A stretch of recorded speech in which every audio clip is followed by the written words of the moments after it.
What is it that makes some businesses successful and some businesses fail?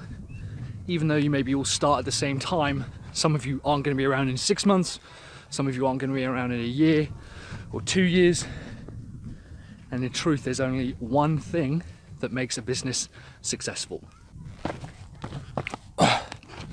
So, the only thing that matters when you're running your business is how long you're willing to go compared to everyone else in the marketplace. We're constantly looking for things like tactics. We're constantly looking for things like, campaigns and ideas and gurus and hacks and shortcuts.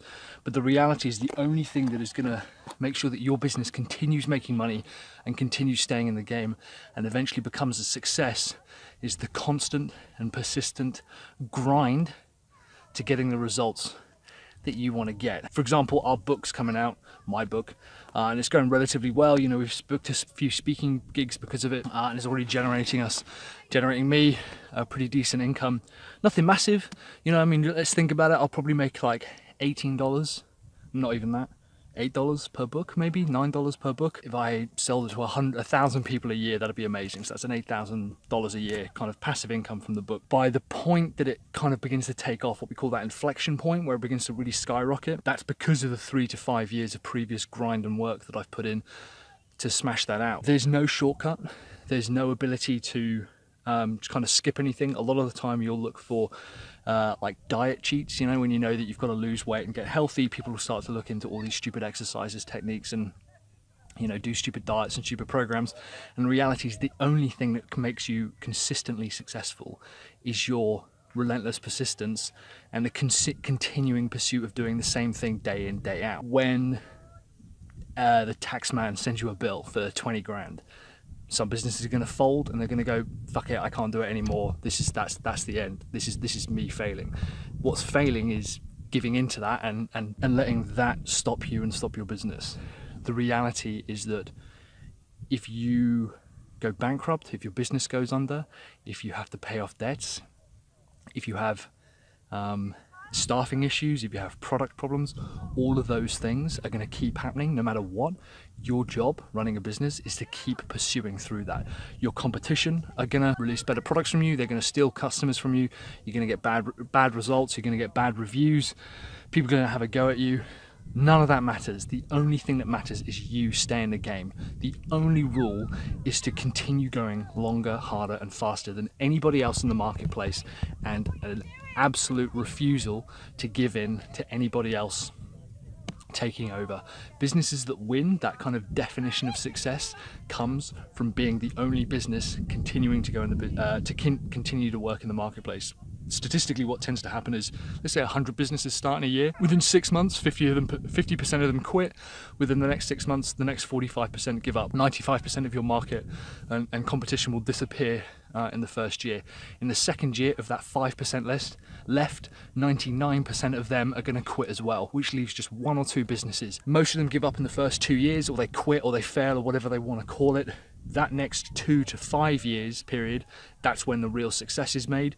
But it's not going to look like success. It's like any compound interest. We've talked about this with the law of 8% and the law of compound returns and the law of like marketing continuum. If you continue to put in, day out, for the first 2 to 5 years, it's going to look like really meager results. It's only once you get past that inflection point where each day yields you more results than the previous day ever could have.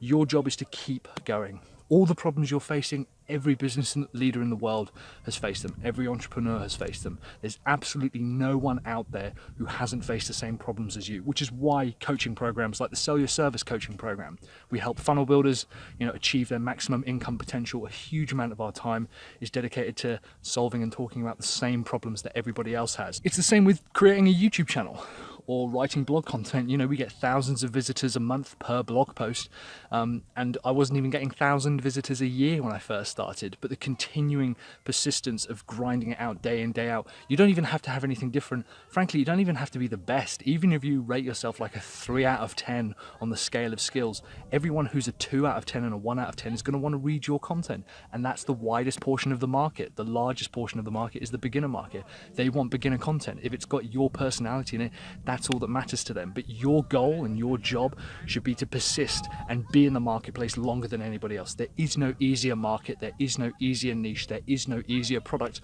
All of them are difficult, all of them take hard work, all of them take grind, all of them take hustle. Absolutely no business leader in the world will ever tell you, yeah, I'm really glad I chose this particular business because it was really easy. Richard Branson didn't choose airlines because they were easy. He wanted to serve a market and he stuck it out. Anyone who's read his book or listened to his autobiography knows he was plagued with problems from the start. The same with his record company. Every business suffers from problems, but every business is still in the marketplace and known because they had the persistence to stick it out. Yes, they had awkward conversations and they had not so awkward conversations. Banks are surprisingly lean when you talk to them. Your people you owe money to, debtors, creditors, they're surprisingly flexible when you talk to them and have a conversation with them. But your job is to stay in the marketplace as long as possible and to show your passion for whatever it is that you're doing as long as possible. If you want to start a YouTube channel, you have to create videos longer than anybody else. Loads of people start YouTube channels and put 5-10 videos on there and then quit. Loads of people start blogs, loads of people start Instagram feeds, loads of people start Facebook pages and posts and membership programs. Your job is to continue making offers and persist harder and longer than anybody else. All right, thanks very much for watching, guys. I'll see you on the next video.